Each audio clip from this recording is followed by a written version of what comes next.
Welcome to Buckeyes Tomorrow Morning for Monday, November 3rd. I'm your host, Tom Orr. The Purdue game in 5 days. The game against Michigan in 26 days. If you're planning your next event, make it unforgettable with Grateful Griddle, Columbus's favorite food truck, serving up smash burgers, gourmet sandwiches, and good vibes. Book your catering today at GratefulGriddleOH.com.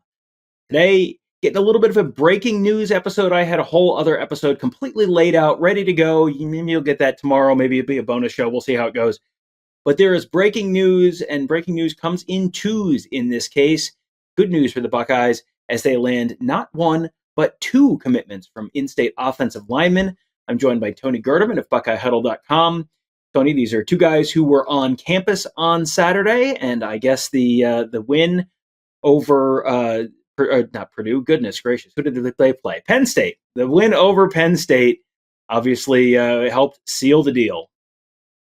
Yeah, it did. And it's always interesting when you will take 2027 early commits, although I guess it's getting less and less early, as they get Mason Wilt to commit from St. Clairsville and Kellen Wymer from Liberty Center, as you said, two in-state offensive linemen in the 2027 class, where, you know what, we've waited long enough and you can go ahead and commit. We'll take your commit. We've offered you a real offer, a capital O, capital F, capital F, capital E, capital R offer. You can commit. And so they did. And now you continue to build and build. You've got your quarterback, you've got a receiver, and now it's about securing your quarterback and protecting him down the road, but also securing the state and protecting the state. And you get two of the best offensive linemen in the state. And frankly, that's probably something that they should do every year. And now with NIL and the expanded rosters, I think it's part of the plan, as Ryan Day talked about, with developmental guys or things of that nature.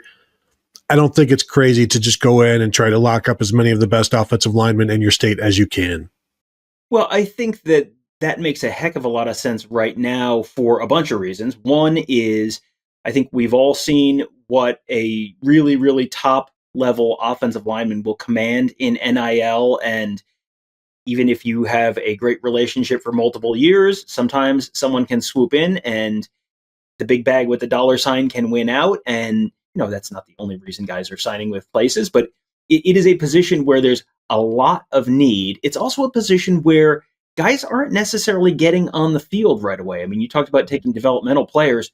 Virtually everyone who's an offensive lineman is a developmental player. And when you combine that with, you probably have a little bit of a head start with Ohio natives. You figure, it's not a guarantee, and we've certainly seen guys go elsewhere, but you figure you have at least a little bit of a head start with those guys. To me, as you said, I think it makes a lot of sense to find these guys, identify them early, build relationships early, and really just try and get locked in, because you can go chase, you go chase your 5-star tackle from California or Georgia or whatever it is, and that's fine. Like, by all means, that's still part of a viable recruiting strategy. You can't have some of the classes that they've had, I think of them as the stud classes, where it's like, well, we're going to get these 5 guys who are all 5 stars across the country, and then you end up with none of them, and then you've got like 2.5 guys in a recruiting class, and in an offensive line room, that's a disaster. You've got to have deep classes, and I think that's something that they really started to rectify under Justin Fry, and it feels like that's the strategy is paying off right now on the field, and it feels like it's now continuing to pay off for the future.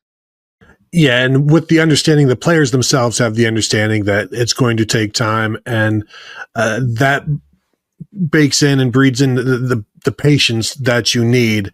And from Ohio, that also you would expect some loyalty as well. And in terms of what the Buckeyes are getting, we'll see down the road. Looking at Mason Wilt, they're both listed. Both players are listed at 6'5". Both players play left tackle, which is what every blue chip offensive lineman is generally. I'm a left tackle. Like every blue chip basketball player is like, I'm a point guard.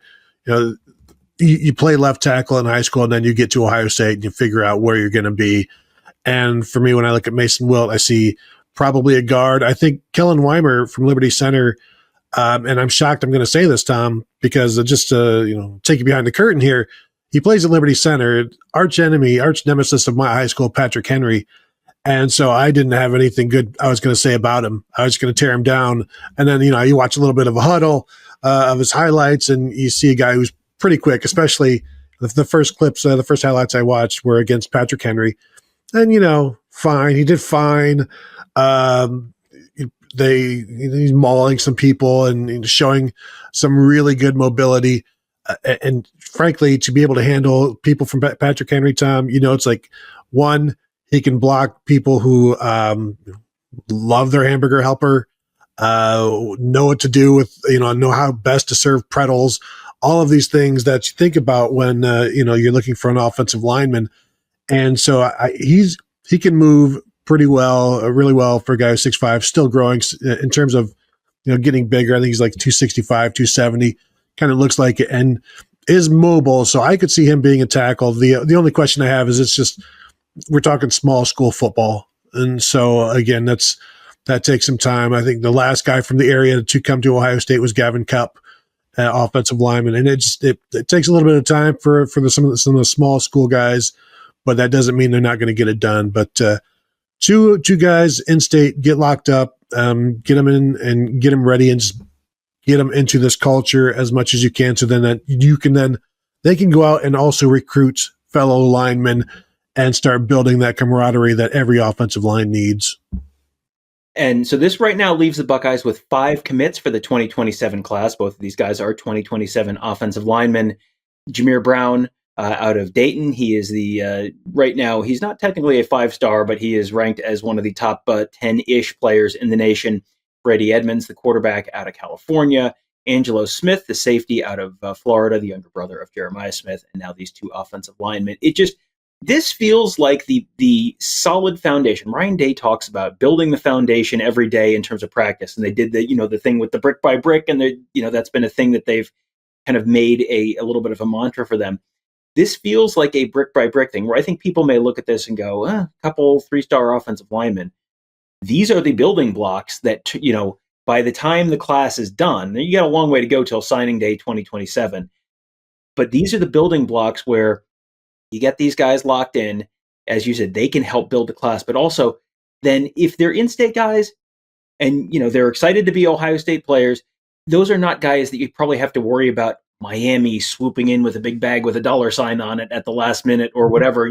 These are guys who you can probably feel pretty good about, stay, take your vitamins, say your prayers, and, get good grades, and we'll see you in a couple of years kind of thing. That's really now, with as much uncertainty as there is in recruiting, that feels like something that has a tremendous value for Ohio State. Yeah, and there's still other good offensive linemen in the state as well. So I'm on board with going ahead and securing commitments from the guys that you will take, that you believe can play. And then, you know what? Then you go out and you go big game hunting for the top offensive lineman rather than in terms of the national 100 national offensive lineman, rather than doing that first and then finishing second, third, or fourth, and then being like, well, I guess we got to go back in state and see what we can find. I saw an interview the other day with Felix Ojo. It was like, yeah, Ohio State finished second. Well, that's great, but it doesn't mean anything now unless it's like the Caleb Downs finishing second or the Julian Sayin finishing second, where it's okay to finish second as long as that person hits the portal and comes back to you.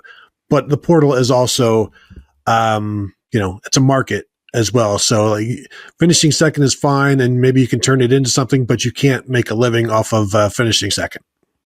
Yeah, and both of those guys were on campus, as I said, for that Penn State game. Another guy who's an in-state guy for 2027, Khalil Johnson out of Moeller High School in Cincinnati. He was on campus as well. So they may be able to bring in 3 or more guys in-state. And you look at the offensive line for Ohio State right now, and there's guys who I think people were not, Luke Montgomery was definitely someone who people were very excited about. Philip Daniels didn't even get an Ohio State offer coming out of high school, but an Ohio offensive lineman. Edgar Shabola was an Ohio offensive lineman. Josh Padilla was an Ohio offensive lineman. Austin Sirvell was an Ohio offensive lineman. And, none of those guys were Paris Johnson coming out of high school, and they have still developed into a very, very good offensive line for Ohio State this year. So there you go. 2 new commitments for the Buckeyes for the class of 2027. We'll have much more on the recruiting impact of the Penn State week and Penn State game and a busy recruiting weekend there. Plus, Buckeyes heading to Purdue this weekend. We'll be talking about that as well at BuckeyeHuddle.com.